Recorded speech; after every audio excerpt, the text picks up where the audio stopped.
மூலப்பதியடியோ மூவிரண்டு வீடதிலே கோலப்பதியடியோ குதர்க்கம் தெருநடுவே சாலப்பதிதனிலே தணலாய் வளர்த்த கம்பம் மேலப்பதிதனிலே என் கண்ணம்மா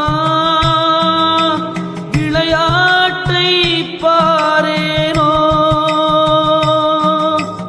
உபதேசம் செய்யப்பட்ட முறைகளை அனுசரித்து தீட்சை முறைகளால் மலங்களை எரித்து பஞ்சேந்திரிய சக்திகள் கூடுவதினால் மூலாதாரத்தில் இருந்து எழும் அக்னியானது மற்ற ஆதாரங்களாகிய சுவாதிஷ்டானம், மணிப்பூரகம், அநாதகம், விசுத்தி ஆகியவற்றை கடந்து நெருப்பாறு மயிர்பாலம் என்று அழைக்கப்படும் சுழிமுனையினை நாடி வழி மேலேறி ஆக்ஞையை கடந்து புருவ மத்தியில் ஆத்மஸ்வரூபத்தை காண சூழ்ந்துள்ள திரைகளை விலக்கி ஆத்மாவை விலக்கி மேலப்பதி எனும் சகஸ்கரத்தில் அதன் அசைகின்ற விளையாட்டினை என் கண்ணால் பார்ப்பேனோ.